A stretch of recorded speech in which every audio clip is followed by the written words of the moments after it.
नाज़रीन, आज के इस व्लॉग में मैं आपको बताऊंगा पंजाब असम्बली के हलका पीपी 103 के हवाले से, और आज उसके साथ साथ इलेक्शन कमीशन ऑफ पाकिस्तान ने जो हलका बंदियां हैं जो इब्तदाई उनका ऐलान भी कर दिया है। इसके हवाले से ज़ारी बात है 1 महीने तक एतराज़ात चलेंगे, लेकिन आलमोस्ट पीपी 103 जो है हलका वो सेम ही है, 1-2 तब्दीलियों के अलावा।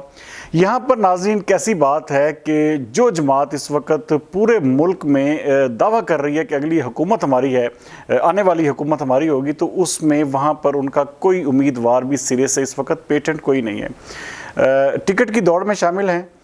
यहाँ पर जो राना असदुर रहमान है वो भी उम्मीदवार हैं कि जी किसी तरह से उनको टिकट मिल जाए। वो साहबका एमएनए रह चुके हैं। उसके साथ साथ जो एमएनए हैं इस हलके के साहबका चौधरी शहबाज बाबर गुज्जर साहब, वो भी एक जो वहाँ पर एक साहबका जो चेयरमैन थे, वो बल्कि चेयरमैन का इलेक्शन भी वो हार गए थे। उनके बेटे हैं कोई हाफिज सईद साहब, अच्छा उनको जो है वो ये गुलाम नबी साहब थे जिनके साहबजादे हैं, तो उनको जो है वो इस वक्त मुसलसल हलका में उनके साथ जो है वो मूव कर रहे हैं और क्लेम ये किया जा रहा है कि शायद टिकट जो है नून लीग का उनको मिल जाए। नाज़रीन, यहाँ पर अभी तक मैं आपको जिस तरह बता रहा हूँ कि मुस्लिम लीग नून का कोई भी पेटेंट उम्मीदवार नहीं है, और वहाँ पर मैंने ज़ाती तौर पर ये मुरीद वाला, खिदर वाला, इसके सराउंडिंग सारा एरिया का मैंने खुद विज़िट किया है। वहाँ पर सर्वेस भी मैंने खुद किए हैं। भाई ये नहीं कि कोई ऐसी बात मैं कर रहा हूँ कि जिससे भाई यहाँ पर बैठ के मैं इसका डाटा ले लिया किसी से, नहीं।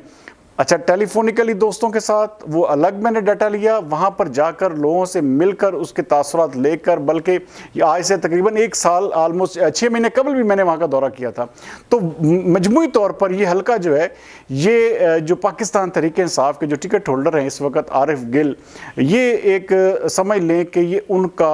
आबाई हलका भी है, और वहाँ पर वो इस वक्त जो है विनिंग कैंडिडेट भी हैं, और दूर दूर तक हाँ एक आज़ाद उम्मीदवार हैं वहाँ पर जो कि कोशिश कर रहे थे पहले पाकिस्तान तहरीक इंसाफ के टिकट की, लेकिन उनको फिर टिकट ना मिली, तो उसके बाद वो नदीम ज़िया हैं उनका नाम, वो जो है वो इस वक्त आज़ाद हैसियत में यहाँ से इलेक्शन लड़ने का ऐलान कर चुके हैं। तो वो एक सॉलिड उम्मीदवार साबित हो सकते हैं जिनका मुकाबला जो है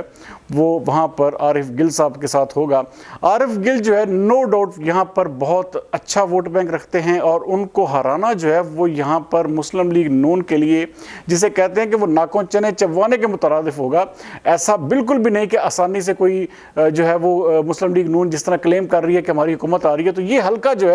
ये मैं इसको ये तो नहीं कह सकता कि एमएनए की नाकस पॉलिसी है, लेकिन अच्छा एमएनए का वहाँ पे वोट बैंक मौजूद है, ये मैं इस पर बरमला इजहार कर रहा हूँ कि वहाँ पर एमएनए जो शहबाज बाबर गुज्जर हैं उनके हवाले से मैं अलग प्रोग्राम करूँगा। लेकिन जो एमपीए जिसके ऊपर देखें, सबसे बड़ी चीज़ ये होती है कि एमएनए की सीट खतरे में तब आती है जब उसके जो नीचे वाले एमपीए जो हैं वो कमज़ोर हों। तो यहाँ पर जो है वो सिरे से एमएनए का एमपीए का उम्मीदवार जो है अभी तक सरे दस कोई नहीं है। ये जिनका मैं जिक्र कर रहा हूँ हाफिज सईद साहब, वो उम्मीदवार हैं, या फिर बाकी कुछ और लोग भी यहाँ पर आज़ाद हैसियत में इलेक्शन लड़ने के लिए परतोड़ रहे हैं। पाकिस्तान पीपल्स पार्टी के यहाँ पर राना बिलाल फ़ारूक साहब है, जो कि जो पीपल्स पार्टी का अहम तरीन रहनुमा जो राना फ़ारूक है उनके साहबजादे हैं। उसके साथ साथ टीएलपी भी है, जमात इस्लामी भी है, बाकी जमातें भी हैं, और कुछ आज़ाद हैसियत में भी। अच्छा, आज़ाद हैसियत में जो असल मुकाबला करने वाले हैं वो नदीम ज़िया जिनका मैंने आपको जिक्र किया, वो भी यहाँ पर जो सरप्राइज़ दे सकते हैं। अगर आरिफ गिल यहाँ पर कमज़ोर हुए तो नदीम ज़िया को उसका फ़ायदा होगा। लेकिन सरे दस्त ये हल्का जो है इसमें मैं अभी से प्रेडिक्ट कर रहा हूँ, क्योंकि यहाँ पर मैंने ज़ाती तौर पर शॉप टू शॉप भी जाकर वहाँ पर लोगों से जो है वो वहाँ के जो जिसे कहते हैं कि बड़े बातमाद किस्म के, मुदब्बर किस्म के और बिल्कुल आला पाए के जो लोग हैं, वहाँ पर उनसे भी रब्ता करके मैंने इस चीज़ को कंफर्म किया है कि इस वक्त तक के मुताबिक जो अभी तक अगर अभी इलेक्शन हो जाए तो यहाँ पर आसानी से पीपी 103 जो है वो आरिफ गिल, अगर चाहे वो काफ लीग में आ जाएँ, चाहे वो मुस्लिम लीग नून में आ जाएँ, चाहे वो पाकिस्तान तहरीक इंसाफ का हिस्सा बने, चाहे वो किसी भी हैसियत में आ जाएँ, इस वक्त तक के मेरे तजिए के मुताबिक चौधरी आरिफ गिल जो हैं पीपी 103 से इंतहाई मजबूत उम्मीदवार हैं। और यहाँ पर अगर मुस्लिम लीग नून ने सही पॉलिसी इख्तियार ना की, सही उम्मीदवार मैदान में ना उतारा, तो ये हल्का जो है ये पाकिस्तान मुस्लिम लीग नून अभी तक के नताज के मुताबिक तो लूज़ कर ही चुकी है। क्योंकि जब देखें आपके पास सिरे से कोई उम्मीदवार ही ना हो, आपने किसी किस्म के उम्मीदवार को जिसे कहते हैं गो थ्रू ही ना दिया हो, तो ऐसी सूरत में एमपीए की सीट निकालना जो है बहुत मुश्किल हो जाता है। और ये फिर वजह बनती है एमएनए भी इससे हारता है, क्योंकि वहाँ पर जो है आप एक देखें कि एक बड़ा